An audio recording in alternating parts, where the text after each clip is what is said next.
Today we're privileged to host one of the most prominent leaders in the business community in Saudi Arabia and probably in the region, Mr. Delegation.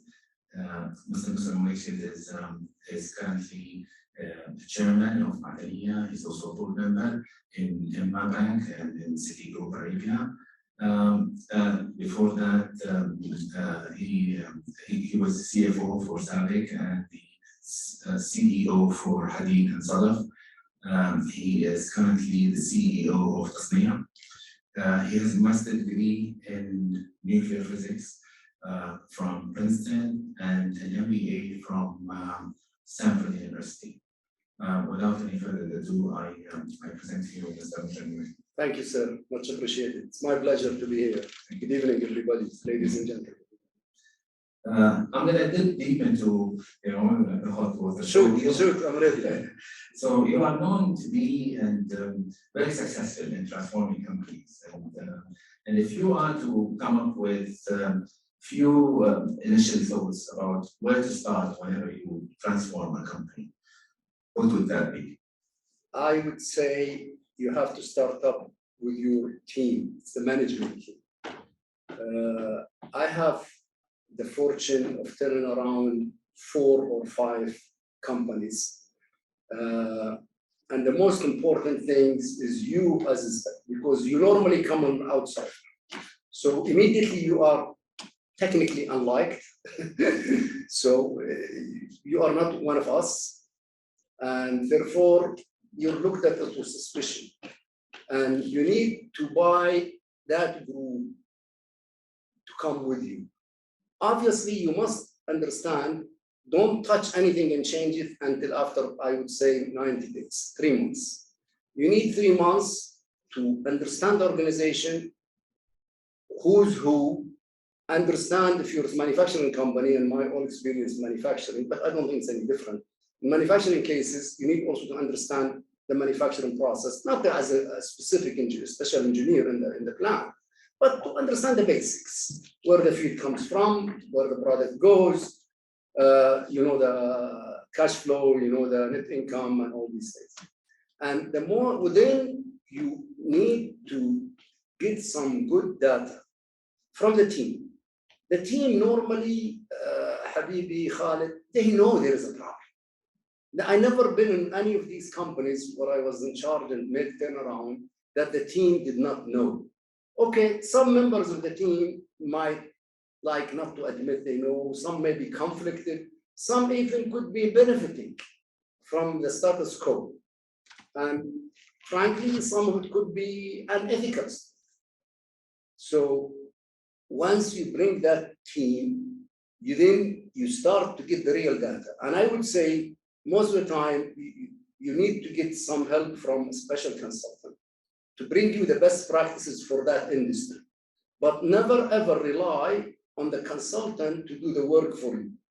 The consultant should be just advising you. And during that phase of collecting the data and comparing you to the best and shows you the delta, where is the gap between you and the rest of the industry in your area, in your field, let's say it's in steel or aluminum or chemical or whatever. Then you need to appear more office and staff it with your best people, and must be full-time. That they work with the consultant and collect the data and bring the data. And then you need to sit with the team and say, okay, guys, ladies, this is the facts. We might not like it, might looks ugly, but these are the facts. And then you have also to be, unfortunately, sometimes you have to be ruthless, because some of the team member might tell you in your face, you support, you do anything. But you realize later, these individuals are really not supporting and dragging the process, actually. So you have to have the courage to basically terminate. You reach a point where you say, no, you go. That's it. And bring somebody new who you trust and can fit and carry the mission. And it's unfortunately, most it would involve layoffs, and sometimes, like in Hadid case, massive layoffs, like 57% of the workforce. It sadly would involve some Saudis, but what can you do? You have, God forbid, a cancer in the hand, you cut your hand to save your body. There is no business is business. That's the way it is. And you must communicate during the start, when you start the process. You must communicate to the company. We used to do it in town halls. We call town halls meeting. Explain to the people why. Somebody doesn't believe, so this is an income statement. We're losing $1 billion plus. If we like it or not, the bottom line is red and very red. And nobody is gonna pay money for us if we don't save money from our own operation. So we either do it or we'll be dead. So there is no option. And people understand that. People really do understand that. Never underestimate them. And then you have to move on and make your cuts, especially in the workforce where it's the most painful. Shutting down plants, shutting down assets, moving things is not a painful exercise. Maybe painful in the balance sheet, but not in the workforce. So you must move and move fast. And I always say speed is more important than perfection. If the study tells you you have 30% overstaff, I would go for 40% cut. Because you might ask why. It's for a simple reason. You never want to shake the organization twice. If you do an overcut, you realize in a few months you went overboard. And you can correct that quickly by hiring good people or even rehiring from the people if they are good enough. Normally you'll find out what you laid off mostly not bad. And people actually glad you did because nobody in the previous administration dared to take that painful decision. So then you come back. And I always advise people who ask me about it in private session, if you're not going for 30% plus, don't bother. It's not worth it. Because attrition, stop hiring will solve your problem. But if the situation massive, and unfortunately when companies go from profitability to billions of reals or dollars losses, the situation is in dire state. You must take massive. And this is the way, but there are stages, Khalid, I would recommend. What always I've seen done, and I've done myself many times, is a classical business school case. First, you look at your company. Are we running plant efficiently, not efficiently? Are we overstaffed? And all these things. And then you fix that. Then you look at the problem. Is the problem solved? The problem probably not. Then you look at your debt situation. Okay, our debt short term, we can't breathe like that because cash is short. So you go to the banks and you say, guys, we love you, but we don't love you a lot. So we're gonna have to extend the debt, or we might have to ask for a haircut. Both are, haircut is more painful. Extending the debt is maybe an easier option. But then, and then you look, did that solve the problem? Then you realize maybe that didn't solve the problem. So then you go and you say, like, you do your capital structure.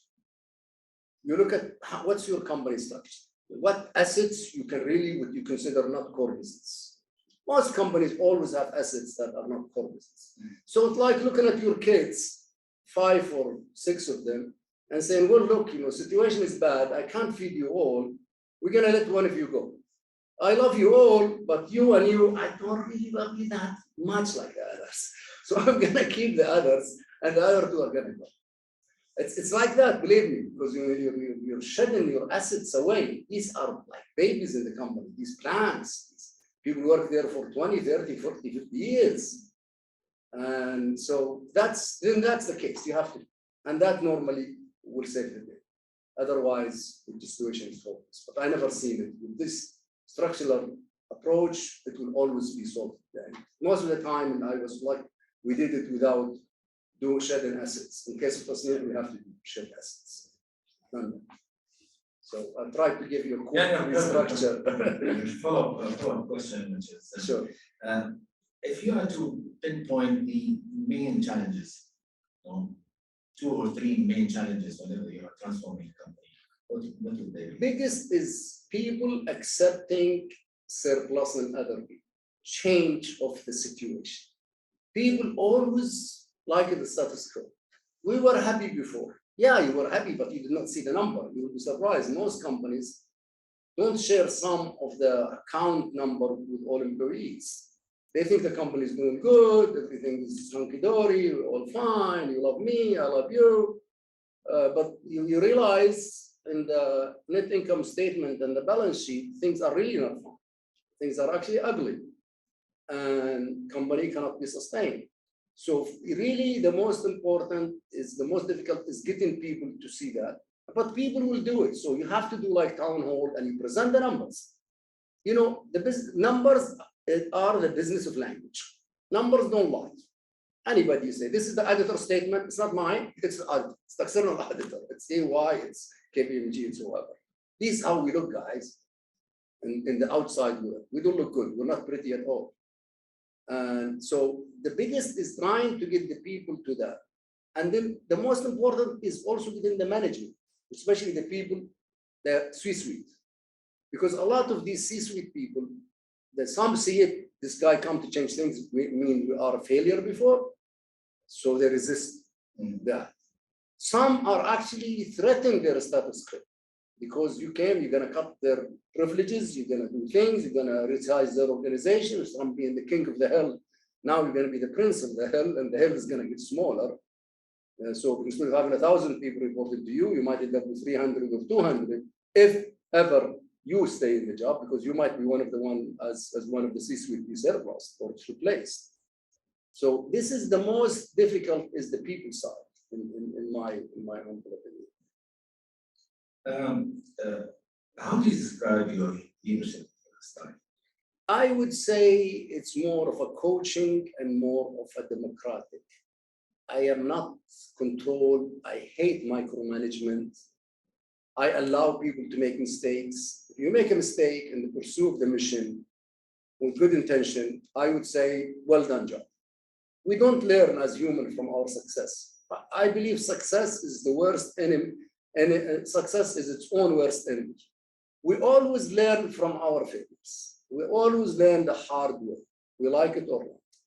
And therefore, you must tolerate. So I find myself the best is coaching. So when I change, personally and want to change the company, I made it, it's you guys change the company. You lead it. You tell them, you go out and you lead these things. And if you don't do it, a lot of them, they'll go jump happy. But some relative will say, look, it's very simple. Shape up or ship up. It's no other way. If you don't come make it, I'm sure in the world you can find somebody, he or she can make it. So this is the key. And you have to be blunt or heartless in a way, but human in the other way. I can tell you, I personally did lots of these things, and I swear to God, Khalid, my wife will tell you, I had sleepless nights. I always thought, my God, what happened to those people, families, kids, they cut their living. It's painful, but when you are in business, you must not get that hard in the situation. The head must be the master, because there is no room. There's no room for that. Speaking of hiring leaders, what are the attributes that you look for? Technically? The biggest thing I want is to get someone who's better than me. I don't want a yes man room, because they will not add value to me. They will not give me anything. The most successful leader I've seen in my career from America, I managed companies in America, I managed in Europe, I managed in Saudi Arabia, are the one who hire smart, but more than smart, ethical. A smart man who's not ethical will drive you to bankruptcy.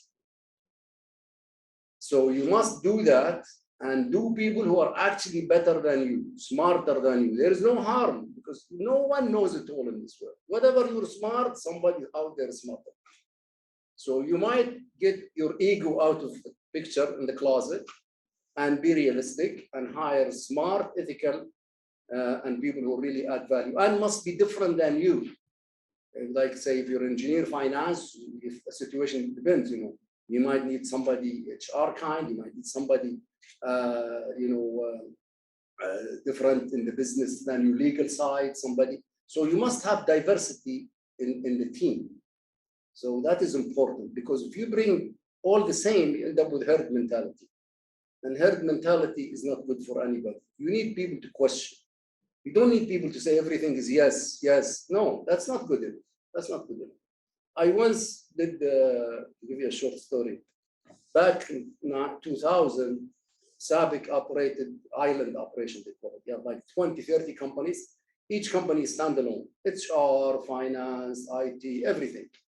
Everything. And the president is the king of that hill. And I was one of those presidents. I was president of Sadaf, and I was president of Hadid, so I was king of these hills.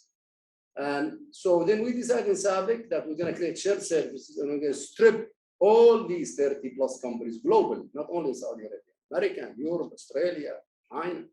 We're going to strip them of all the back office operation, which meant HR, finance, accounting, projects, warehouse, procurement, legal, all the stuff. The only that are going to be left in the plant are the operation, people who operate the plant, and the maintenance, and maybe day-to-day engineering. Anything that is classified as service or to be shared, even if it's not service, will move to the shared service organization. So, of course, you can imagine there is a huge resistance because nobody wants to lose those 30 CEOs, 30 presidents, we used to call it. So I had a meeting in Jubail, bringing the 30 people, and I laid the ground, told them whatever it is. And everybody said, yeah, Muhammad, we're with you 100%. A lot of them are my friends, my colleagues, we're working all in Jubail together. And I said, you know what, guys, I love to hear that. You're the best, but I want to tell you, you're fucking lying. You're lying. You're not. I'm coming here to strip your power. I'm coming here to cut it. But I can tell you, you're going to do it or something is going to happen. There is no way around this. We're going to do it. And you know the numbers. We know. In the old 70s and 80s and 90s, we are fat and happy. And we have a lot of money and competition is not as stiff. But 2000 comes and beyond, competition with China and India entered. And the American later came with shale gas, became very stiff. So we had to do that. So you have to do these things. It's not pleasure, but has to be done. Who do you consider, I mean, I'm sure you have many, but one mentor that sort of helped you in becoming who you are and why? I would say, to be honest, like 3 phases. First phase, when I was young, in the east of Saudi Arabia, in a town called Anats or Anak, my uncle, we are tribal families, Bedouin. He was a chief of a branch. The tribe is, Khalid is huge. So he was just our branch. He was a chief. And all the Bedouin chiefs came and met. And I was, at that time, by the way, there were no Indians. I was the Indian in the house. I was the guy who served coffee, tea. At that time, the coffee pot is Raslan, brass, you know. So you have to serve coffee and tea. And in that process, actually, it's beneficial because you listen and you see how people react and you study the situation. And my uncle was a great man, always gave me the time to ask and to talk. So I built that kind of character. When I went to America, learned in school, first in Denver, then Princeton, then Stanford, then worked with Shell, then worked with an American gentleman, Mike Darcy. And Mike was a great boss because he always trust people, tolerate mistakes, empower them. But if you did not do your job, he will really kick you behind. So you know the rules. And then in Saudi Arabia, my third one is Abdullah Al-Assaf, the older brother of Ibrahim Al-Assaf. So he was also a great guy. And he was told me one thing, not like, don't be in a hurry. A lot of these problems, either they're going to solve themselves or they're just unsolvable. So leave them alone. So I said, okay, well, Abdul Aziz, but some you have to do. He said, yeah, some, but a lot of people jump at every little problem and they fight the battles and they end lose the war. And that's very wise. I really learned a lot. So I would say these 3 people influenced my life. Going back to TASNEE and you manage various verticals in different industries. How do you manage to maintain, good focus and attention span and deal with all these details? Well, no one knows both. The first thing I've learned many years the hard way is companies cannot be managed by one person. Most companies are, I would say, of a conglomerate nature culture. You look at SABIC, it has steel, it has fertilizers, it has chemicals. If you look at TASNEE, it has metal, titanium, forging and casting steel. It has chemicals, it has downstream milk and making chocolate wraps and milk bottles, and totally unrelated industries. So we break these companies and we make SBUs. SBU is strategic business unit, came from Boston Consulting Group back in the 50s, in Harvard actually. And so you break them to little companies actually. And each SBU has a head of it. And these reports to you. And so they are really king of that hill. And then they know the business and you sit with them. I prefer monthly because some people go weekly. I think we go weekly, the danger of micromanaging because you get too much. Because some people actually, if you ever heard the upper delegation, you know, delegation normally up, down. But actually there are cases where it goes down. And you have to be careful because we have these frequent meetings. Some people will come, it's their decision, but they say, oh, I want to just share it or a stance breaker. This is bad because that means they really don't want to decide. So you want to cut that. So you see what the monthly and you say, look, if you have an issue, you come to me. But don't come to me if it's in the, what we call it, delegation authority schedule. If it's in the master authority schedule, if it's in the mass, it's your authority, don't come to me. If the authority schedule gave you 100 million, don't bother me, don't come. In SABIC in 1913, 14, when SABIC started dealing 50, 70 billion US dollars, I was the CFO and some people came to me about 300, 500 million dollars, 600 million dollars. I said, look guys, you know, if it's not over $1 billion, don't bother. You deal with it. This is not significant. I know a lot of us think $1 billion is a lot of money. I do personally. But when you deal with billions and tens of billions, then you start to waste your time dealing with 100 million or 50 million. Speaking of petrochemicals, going back to petrochemicals, what are your expectations for this industry? Actually, very positive. You know, the chemical industry is the backbone of all things we see around us. As we sit here, everything, soaps, foods, our bodies are made of chemicals, mostly water and some other minerals. So it's an industry that needed forever. It's not going to disappear. It's an industry that evolving and being more environmental friendly, better, minimizing carbon footprint, doing a lot of good things in the society. And it's as industry creates problem, industry will solve the problem. So it's move in that direction. I think it's a very wealth generating industry for a country. And that's why a lot of countries have like the chemical industry or industry in general, but especially the chemical industry, because chemical industry is one of the highest paying industries for people, salaries and stuff, below the oil industry. But it creates huge amount of jobs. It creates opportunities. You know, if you start from polyethylene, ethylene, you end up with Tide used to wash your clothes. It's actually the heart of the molecule is ethylene, which probably made in Jubail or somewhere. So, you know, it's that kind. So when you look at that chain, you start down, down, and that each part has people and generate wealth and makes money.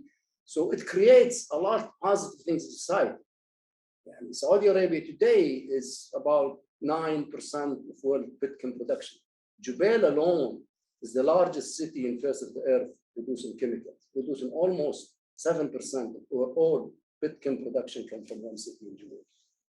So it's a massive, and it's a wealth generator. It's now almost in hundreds of billions.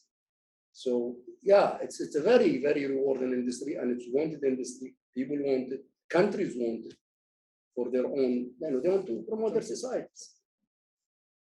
Whenever there's talk about petrochemicals, there's also the talk about how harmful it is for the environment. So, sure. And how do you, what are your views?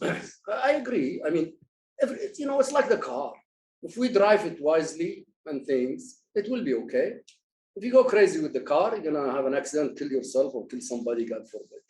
So the chemical industry is like that. You know, if you do it and do it right, you are okay. You're gonna have some because there is no free lunch in the world, let's face it. However, you are gonna be nice and you're gonna solve the problem. Today, the chemical industry is slowly solving most of the problem.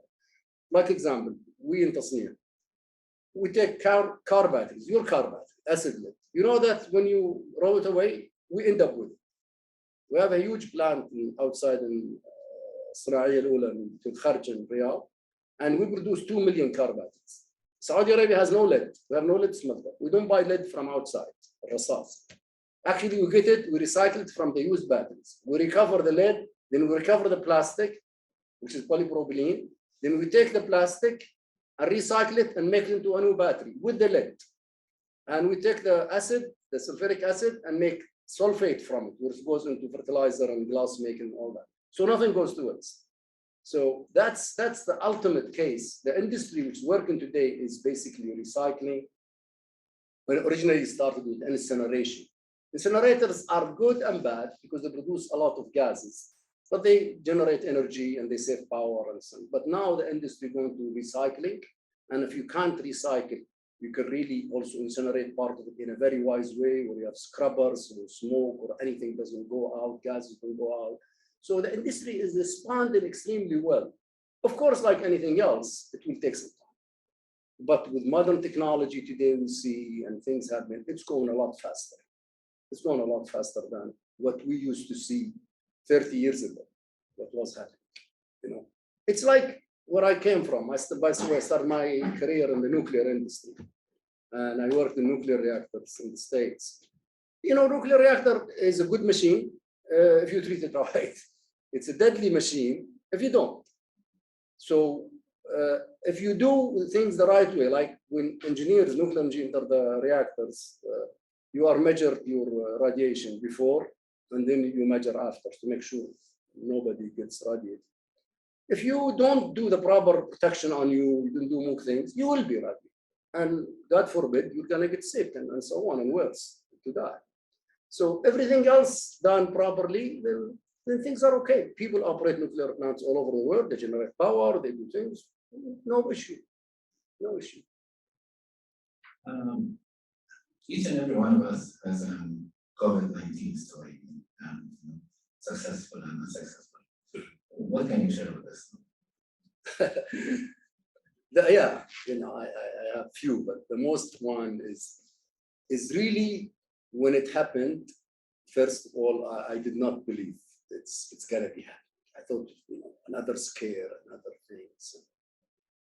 And then when the things got worse and people start to panic. And I came actually that time I was in a board meeting in Australia, in Perth, Australia. Came through Bahrain and landed in Riyadh 8th of March, just a few days before they closed. So I was just lucky to come in. So when I came in, for a while it was like a denial stage. No, this cannot be. Something is going to change. Then you realize it's not going to be. Then you start to worry. I know health, family, and the country is good and all. So you start to worry about the chemical plants out in Jubail and Yamba. And the scary to us is if you have the shift has worker like 8, 9, 10.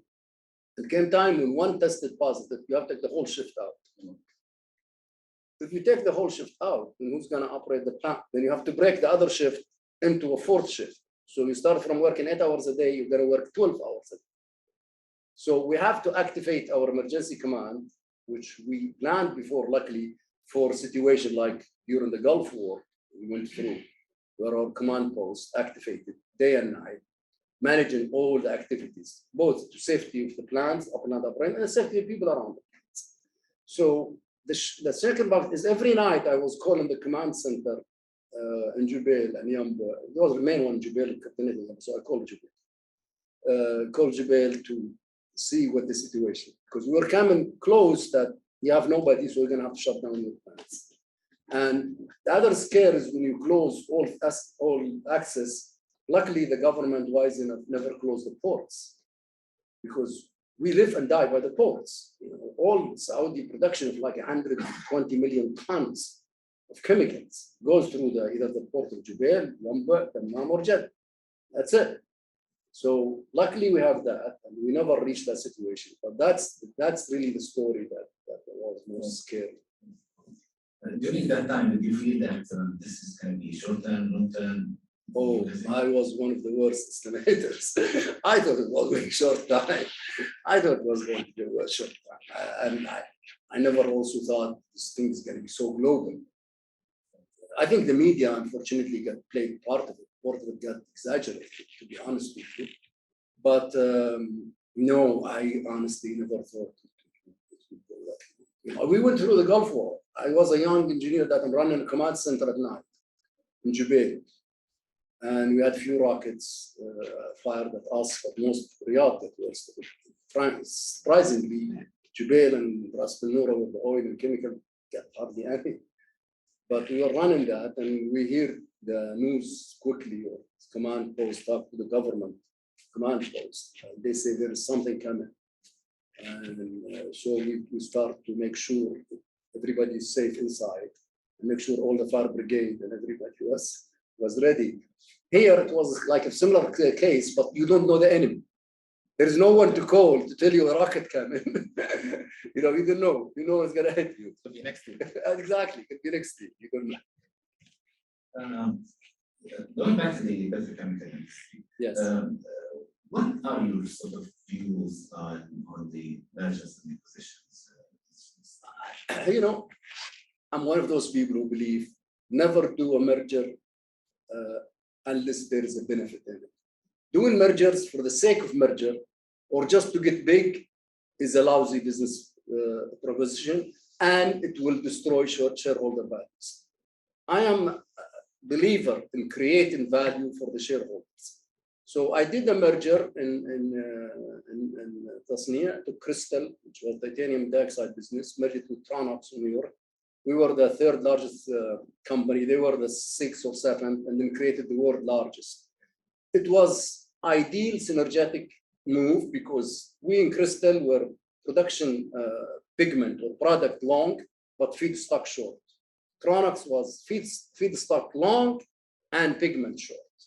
So the combination created the world's best, most efficient company that balanced from owning its own mining all the way to producing the stuff you see in paint around, or color in plastic or all that. It's the pigment that gives colors to everything. So synergy is depending really on, mergers depends on the synergies value. And in my experience, unfortunately, and I've done some of them, like I was in charge of doing SABIC acquisition GE Plastic for 11.6 billion back in 2008. Is they get overestimated by the consultant or the financial houses you hire doing the merger exercise. And then you make your decision based on synergies of $1 billion or $2 billion. And at the end of the day, you end up with 300, 500, and that kills the economics of the merger. So the most important is merger must be done for a synergetic value, that you create value for the shareholder. The entity is actually better than the two combined.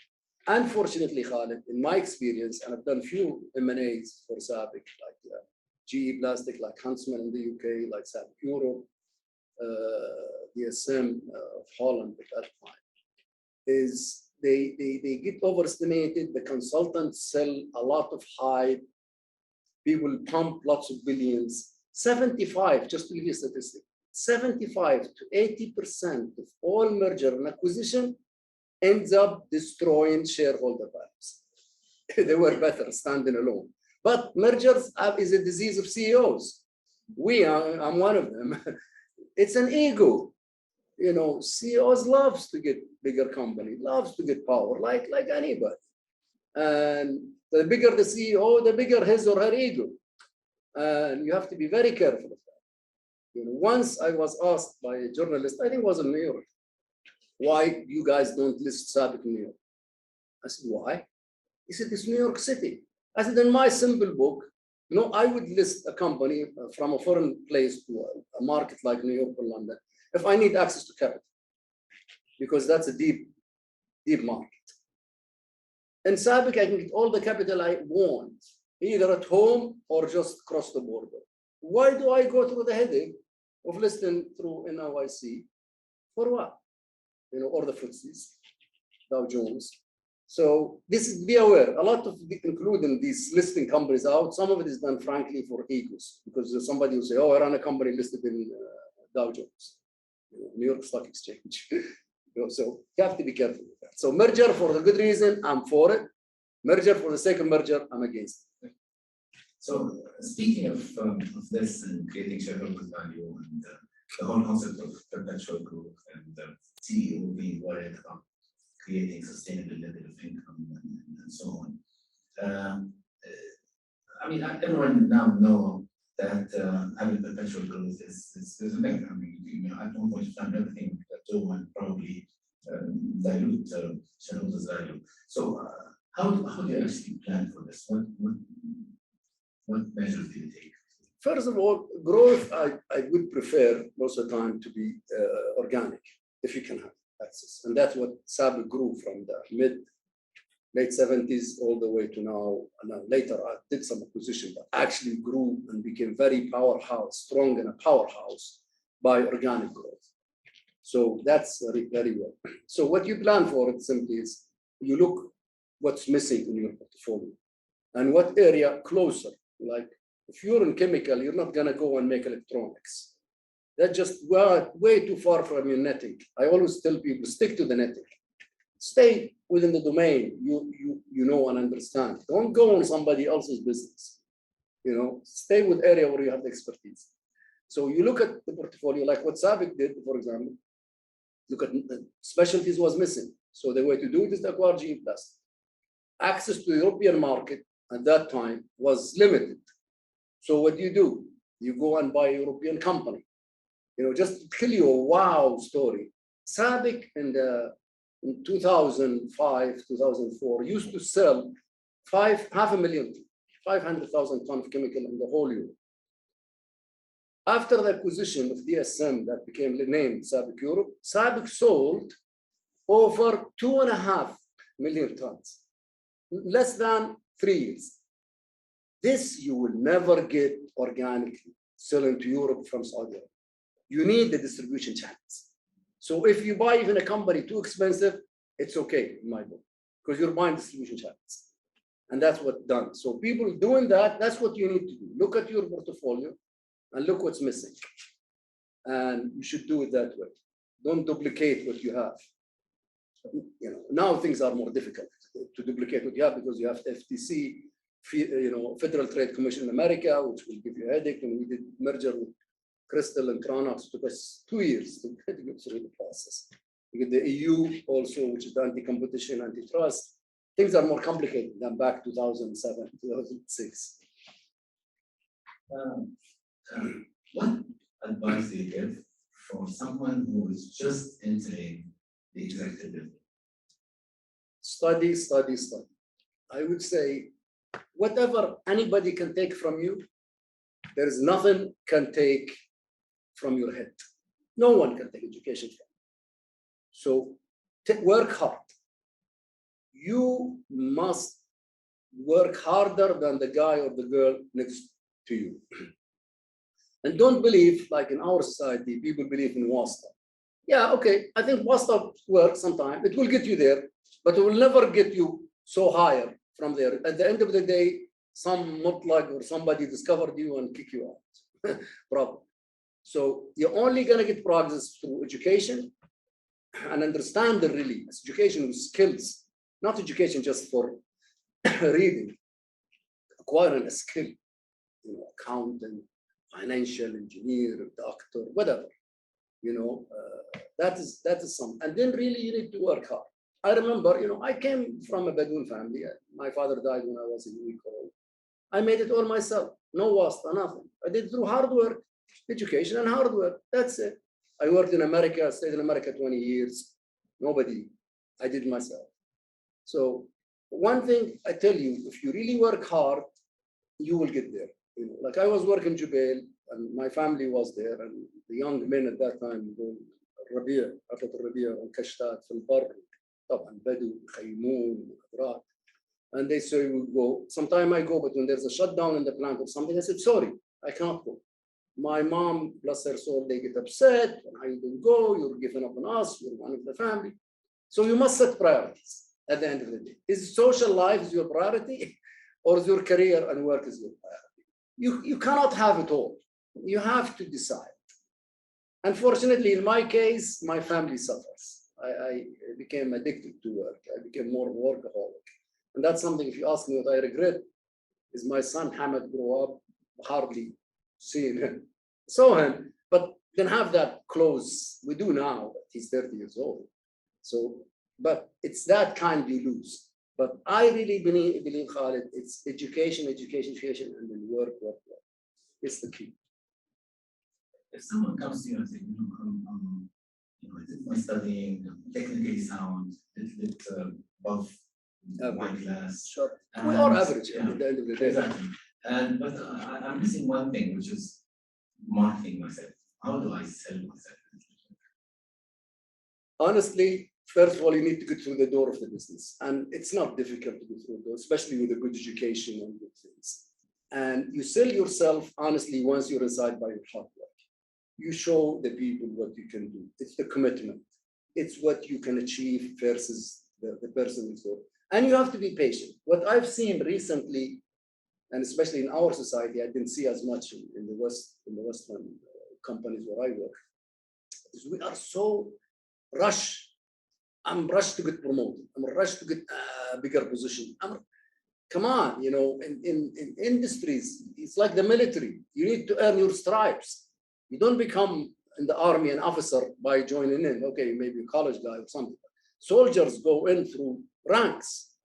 You have to get your grade stamped. You have to move on and think. So be patient, hard work, and continue education yourself. Getting a degree in engineering or finance, whatever the thing, is just your entry. Once you're inside, that you have to prove yourself, and don't just sit and say, "Khalas, now I'm good, I'm not going to do anything." You need to continue. And you need to have faith in the system. Most systems are fair, really, in my experience. I've seen them in different regions, Western Europe, America, and here. Most are fair. Even if some people tell you, "Oh, this is unfair." Yeah, there are pockets, but you cannot take the exception and make it the rule. Yeah, there are some difficulties. But in reality, the 80-20 rule, 80% is okay. If you're gonna go for perfection, you will never reach perfection. So that's what I would advise. With so many female workers going into the workforce and going up the ladder, what is your personal philosophy and Tasnee's philosophy when it comes to hiring ladies, developing them all the way up to full living? That's a great question. I'm a believer. I tried when I came from America with Al-Assaf, so we tried to hire the Saudi lady in 2009. 1989. 1989. We got shut down. We reached and we made it so. I just want to get the story so some of the ladies entering the labor market now today, they don't feel discouraged. Things were really worse. We made it. This girl is gonna have a computer. Her husband must work inside her. He will take the file and she will do the accounting entries. We will give her husband the computer and tie that computer to the mainframe. At that time, they were no internet. You have to download. You have to do hardwire connection and go into and so there is no way you can say it's illegal. Nobody will meet her. Her husband will take file. Her husband will bring the file back. She will enter that in the computer will send to the network. That's it. There's nothing. So, and that's why we said must be a wife of an employee. First one got pressure and refused. Second one got some pressure review and dropped out. Third one stood up. But ultimately, the lobbying and the politics and things, and we were told to leave it for other time. So I'm so happy actually to see it finally happen. TASNEE, we started hiring female in 2016. When I came in 2015, so in my time, we started hiring late 16. To be honest with you, I know nothing against the guys in this room. I'm one of them. They're actually better workers. Honestly, I am not trying to compliment or make any brown nosing or anything. Their productivity is actually much higher than the guys. We had a case in finance where one of the ladies came to our CFO, Fawaz, you know, and asked him how many invoice entry the boys do. Fawaz at the data, she was doing over 300. Fawaz didn't have the heart to tell her, because most of the average of the guys doing was 150. So, and their absenteeism rate is much lower, their tardiness much lower, they're very detail oriented. So great. I think they just push for it, and now the door is open. I'm sure there are some resistance here and there. Not everybody is not like who's lived in America 20 years, open-minded, things like that. But you know, now the sky's the limit. Opportunity is there. Take it. Why not? This is a philosophical. No. So if you go back in time, what would Muslim Rashid now tell himself, you know, that the day he graduated from school? Oh, I asked that question, and I always, you know, some people don't like the answer, but I will answer that. I always do, honestly. I should have said in America, because most of my friends became big millionaires. They retired at 45. You remember .com and telecom. That was the time. I was getting an offer in Stanford before I graduated, by a year before graduating. I was getting an offer to stay in Silicon Valley. Of course, I did it for my mom. She insisted. My uncle died, who's the head of the tribe, head of the clan. I had to come to the older boy, so I have to come back. So I did that. But that was the hardest decision to do. I was married with an American lady, had a house, a car, typical American, you know, no more than that. So I would say that was for me. But again, I came back. I'm glad I did at the end of the day. Home is home, ultimately. So I would say find the field, stick with it. And today, we're all mobile. In our days, mobility was more difficult. Today, people live everywhere. I would prefer all the smart young people to stay home, because that's where we don't want to drain brain. We want smart boys and girls stay at home. And therefore, we'd like to get the people here.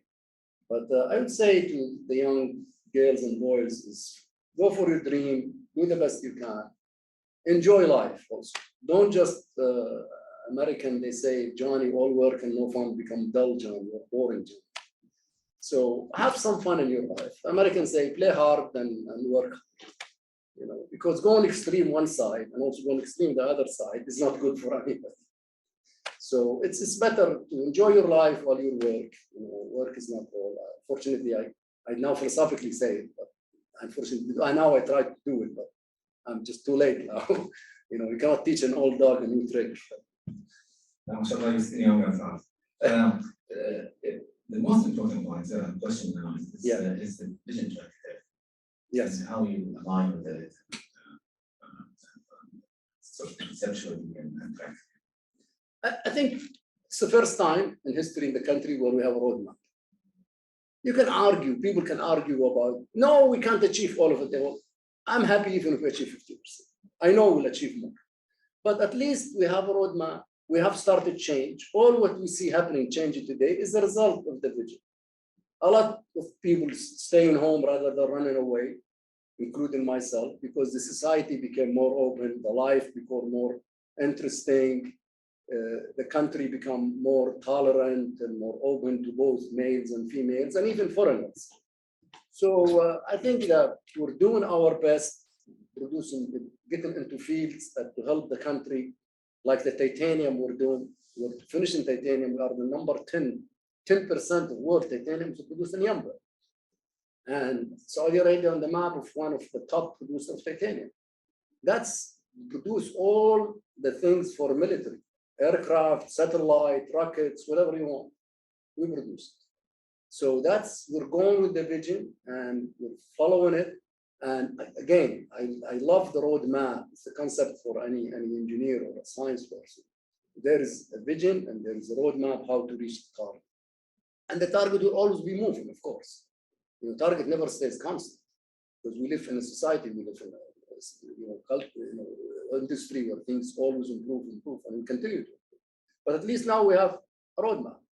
And so it's great, and everybody, I believe, doing their best as much to be in line. At least we know now where we're going. Before, ask me, I was here in the 70s as a young guy in high school. Things were very open. Then came back from America, things were all closed. So now, thank God, it's open again. So that's all I can say. What is I mean, I don't know if you announced your figures, but last year's achievements? I believe really for us in TASNEE is we turned around, companies more stable. We're not worried about the survival of the corporation. We're looking at growth.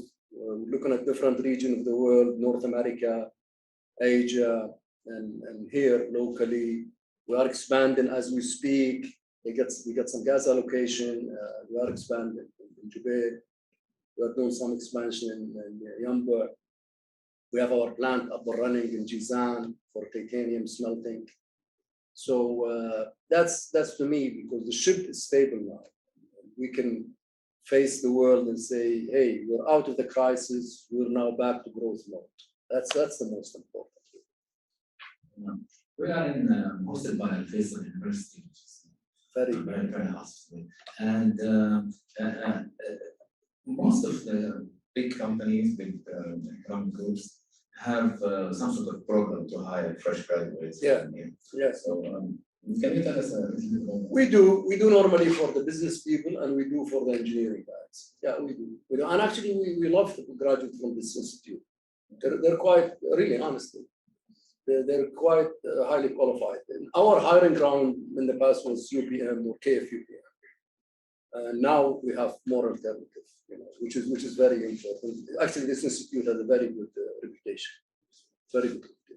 in the industry. I mean, really in the industry. If you don't mind, let's open the floor for questions. Yeah, I'm happy to answer.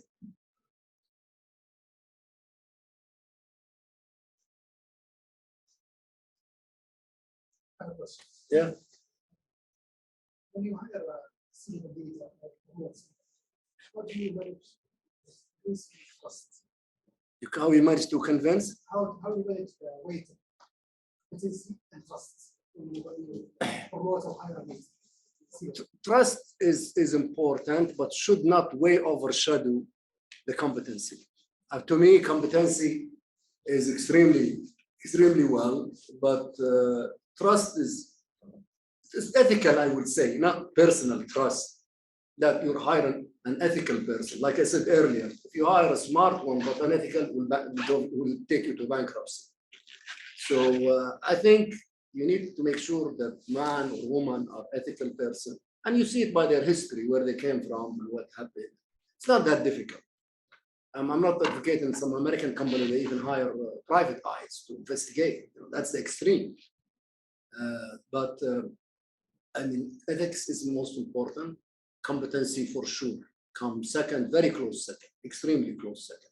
Leadership is important. We need, business needs leaders. You need people who can lead the troops. People always look in a big corporations. People always look for leadership, and the most things missing I've seen is decision making. There are people who are afraid of making decisions, and my philosophy is very simple: wrong decision is better than no decision. I love wrong decision because you know them a day or a few seconds or hour after they're made, and you must have the courage to correct them. But indecisiveness, no decision, frustrate the organization, and people get confused where to go. So I always believe wrong decision is better than no decision. Any other?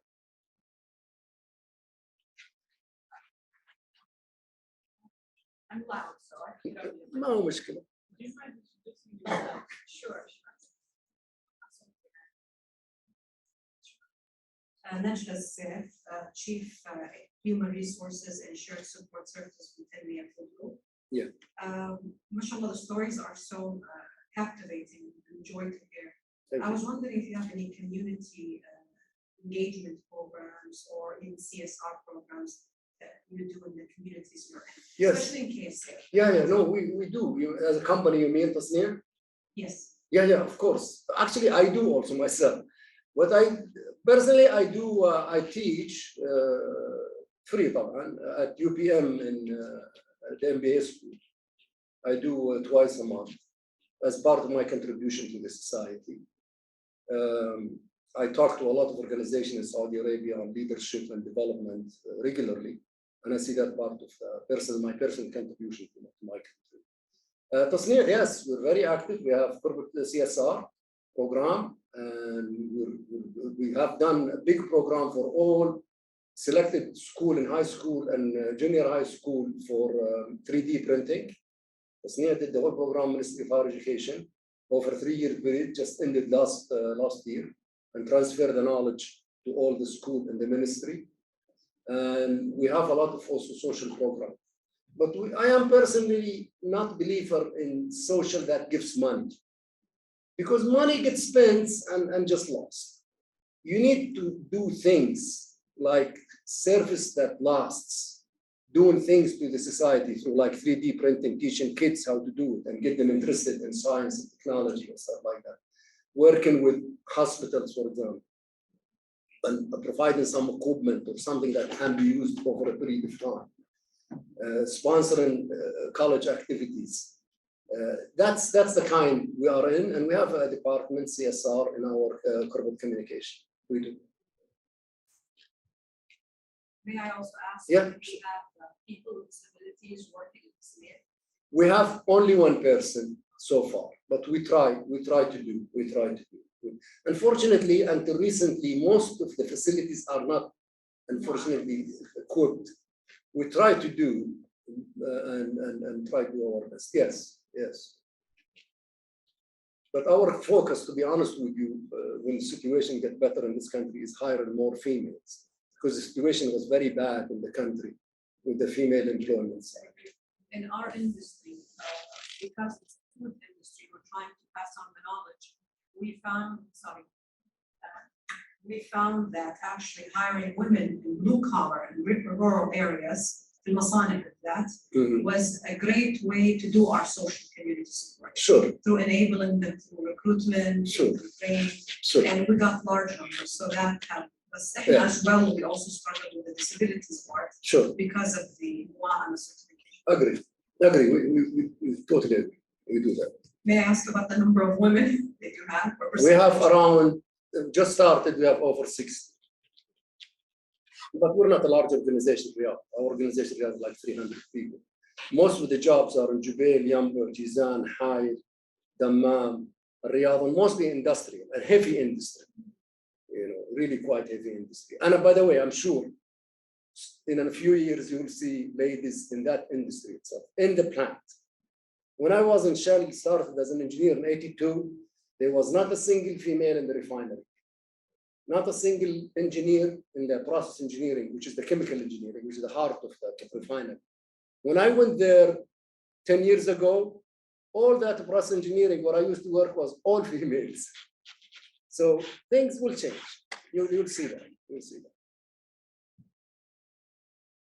Any other question?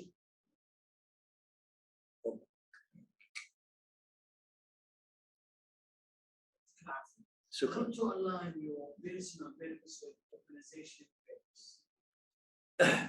You first of all, you must be disciplined enough to take the business priority above your own personal things.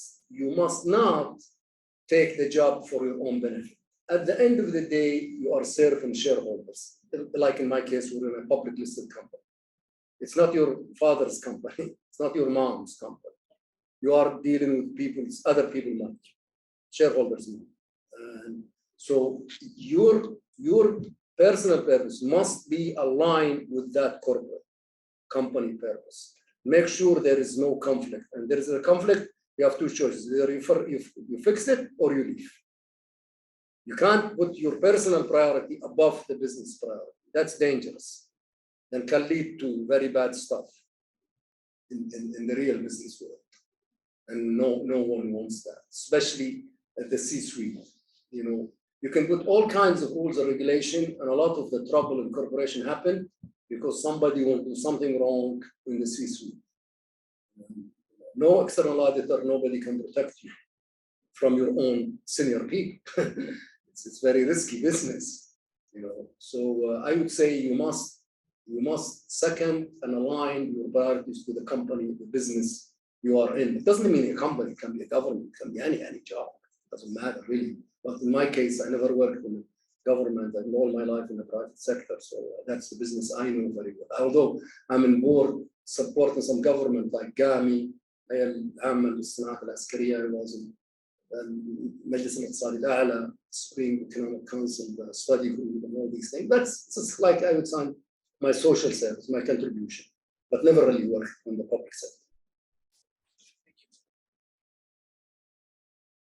Any other question? تفضل. السلام عليكم. السلام عليكم. مساء الخير. سنوي.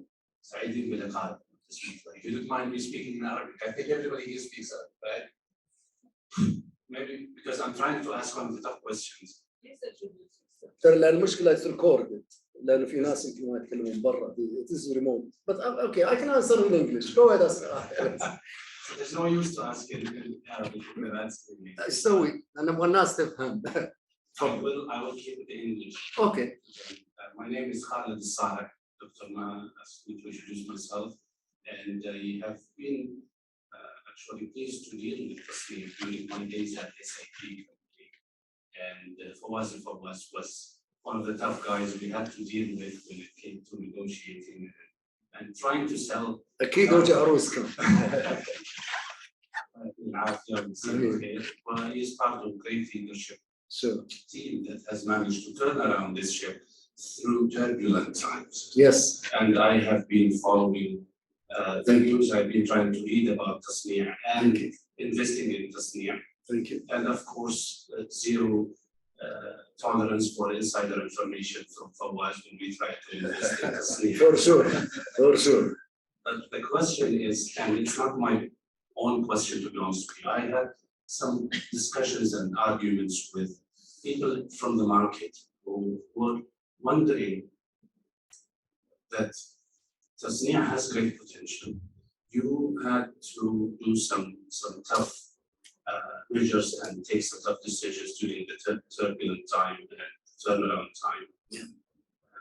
Profitability was impacted a few years ago. Of course. Yet, TASNEE was paying generous bonus to the executives back then. And it was an argument with a lot of investors and a lot of people and board members who have been saying that this might have been due to executive level retention, seeing the potential in the company, compensating people for so on and so forth. And I couldn't find an answer. And I was intrigued by the discussion of the company to ask this long question. Sure. No, worry. Please. No, that's fine. Look, executive compensation is a very big field. And it's basically based on keeping your best people. Because if you don't, that's a very competitive market and people will leave you right away. So this is, every company does it. And TASNEE, by the way, is not the highest in the executive. There are a lot more than that.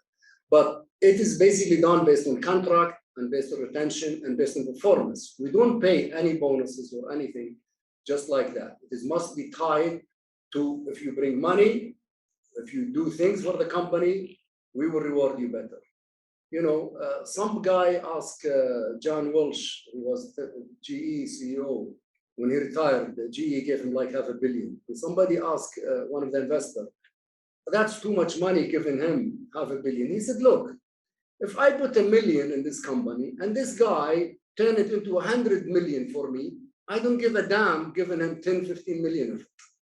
So that was the logic of the executive compensation. But it's at the end of the day, it's really market driven and competition, because it's especially in Saudi Arabia, you don't have a huge pool of very, very highly executives, very, very excellent at running corporation, turning around and things. In America, if you work turn around the company, they actually give you 20–30% of all the money saved. So that's a very standard kind of package. And of course, if people don't perform, they let go, which is something. So that's in a short answer, what I wanted to know. That's it. I appreciate that, sir. And that was expected. I'm sure that you have audits and you have Yes, audits yes, that of course. definitely Absolutely. working for the best interest of Sure, Tasneem. absolutely. And maybe another question Fadl. regarding your time at the US. Yeah. I truly appreciate your honesty. I think a lot of people would not have the courage to say that the main reason or the main thing you would tell your younger self is that you wish that you have stayed in the US. يعني ناس راح يساوموا على الوطنية وناس راح لا. So how do you manage to be honest about that while people will question these things? والله like I told you, Khalid, people أثروا علي. عمي الله يرحمه was always honest, even if it hurts. He was a tough man, an old Bedouin kind of things, coming from hard life in desert. And he said, look, I always said the things, I never lied to anybody. It didn't hurt me. I'm still here. I'm still alive. So I learned that you cannot hide the sun. And you cannot bullshit people. The truth will always come out, one way or the other. And you have to be honest with yourself first. You have to accept yourself, who you are. It doesn't matter if you like it or you don't like it, but nobody knows us better than ourselves. We can always make things look better to our boss, we can do things, but we cannot trick ourselves. At the end of the day, we know ourselves, who we are and all that. So I found honesty is the best way than the other way around, because it takes longer to reach destination. Honestly, you say it as it is. I'm not trying to please anybody. I've done that on TV, I've done it in newspaper. I'm trying to please anybody, but these are the facts. أنا ما عندي شك في وطنيتي ولا بحب بلادي ولا عندي شك، بس نهاية المطاف لازم نقول الحقيقة بعد. يعني truth is a truth. يعني ما فيها شيء. I really appreciate that. Thank you. It's a rare breed of leadership to find this authenticity. And maybe you've mentioned something around the financial aspect of it. You might have been in one of the multi-billion companies and made much more money. Yeah. But mashallah, I don't think that your career is short of any mashallah success or brightness or even the financial side, mashallah. I think any other reasons here, cultural aspects. When you are young, you don't think of these things. When you live in America, you got caught in what the Americans call the ant race. You become one of the ants, basic. And it's very difficult. I'm sure if I lived there and woke up like today or something, I would say, oh my God, maybe I should have done things. Maybe I made the wrong decision. I missed home. Of course, I will not stay not to come. I would come on vacation. I will move. I'm not going to just be there and totally cut from like a branch from a tree. But when you're young, you get caught in your ego, your life, your desire, the freedom. Remember, when we left Saudi, I went to America as a kid in 1976. America was like, wow, it's something amazing. So you get caught, you get the adrenaline running, in your blood, and you become addicted to it. You become addicted to that kind of life. And the American, when you're doing a good job, they're very damn smart at retaining you. They make things very, very attractive for you to stay.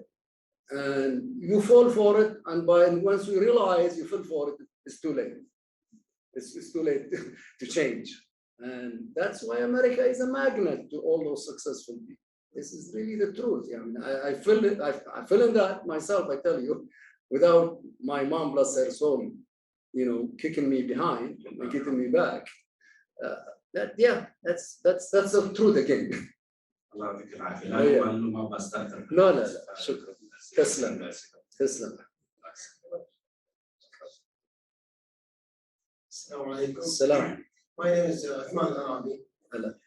Just have maybe two things, just came to mind, and I have discussed with some people before me. Yeah. One of them is related to the leaderships or the leaders at our listed companies. Because what we have seen, is that when you look at those, for example, board members, you will find almost they are the same for many years, many companies. Sometimes it is just they are moving from this place to another company and from the other company, which I don't think that it is healthy for producing more leaders to the markets. Because you'll find those are 10, 20, 30 people who's really managing the show of 10, 15, 20, many listed companies. So how can we really, I don't know about some of the regulations for this one, but really it is a comment that we are seeing, that those are we really, have only those people or those leaders who can just do. I think the market is full of those who can really produce, who can really come up, who can create competition, who can, all of these things, You just want to know your views about it. Okay. Well, sure. Look, good leaders normally produce good leaders. And if you look at a lot of the leadership in the chemical industry today, I can assure you, it came from SABIC. So there's nothing wrong with that. That became the breeding ground for successful people. TASNEE became breeding ground for a lot of CEO today. If you look at Matarat al-Riyadh, if you look in some MISC, if you look at other places around here, a lot of people came from TASNEE. So this is the advantage of having a good leaders. About your things, about the same people run around, there is certain expertise in industries, and shareholders like people who make money for them. That's a fact of life. And therefore, they keep on these good people. But ultimately, these people, one day will all retire or all leave, no question about it. But the best thing you see with good leaders, they produce good leaders. They really do things and they improve the succession planning inside the organization. And you find them producing people in other organizations. And that's the most important. You are not in America and Western Europe also, with deep pool of expertise, especially in certain fields. Okay, certain fields, it's easier than others, but some fields you need very highly specialized experience. Like I was talking about restructuring companies, talking Khalid earlier. It's very difficult to find people who still restructure companies in Saudi. In America, you can find them by load, and you have to give them percentage of the saving and all these things. It's like guys who move from one company to another company. That's the nature of their job. They don't stay. Once the job is done, they move to the next. So what you see is natural, not only in Saudi Arabia, by the way. I know a lot of CEO in America for many years. What you see is quite around, it's quite common, not uncommon. But because of shareholders wanting to increase their shareholder value, I can't blame them. If they have a good, successful man or woman, they never hold on to them. If you look at GE, John Welch was there for over 30 years. So, yes, but sometimes we see board members. Not board member, and there's a law, there's regulation with CMA. 3 times, and you become an independent. And each company must have 30% independent. So this was gonna move a lot of people out, by the way. But board members is a very difficult situation because it is shareholder values. If some big man or woman who owns huge amount of stocks and wants to put their daughter or their son or their cousin or whatever, God knows, the law cannot protect you, not only in Saudi Arabia, but in New York Stock Exchange or London FTSEs or New York DAX. These are shareholders. Nobody can stop them. These are private companies, and the shareholders have the last say. The AGM, which is the highest authority, is that the one who approved the board members. And I agree with you. In Saudi, it's quite too much of that. I did not see it as much as you see it in America or in Europe, by the way, because the shareholder there are a lot of institutions, and institutions tend to look for different things.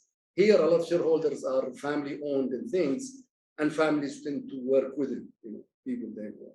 That's the nature of the beast. Second point, it is related to digitization in the organizations. Yes.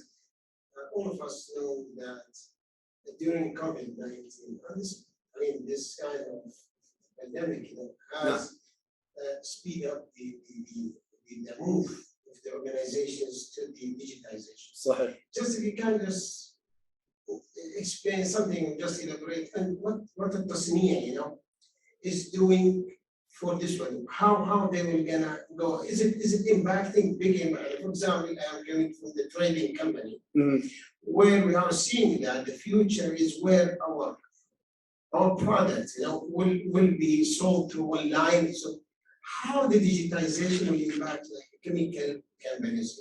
And for example, also for us, now our head office, for example, we are now managing our head office online. Sure. We are not attending them. Sure.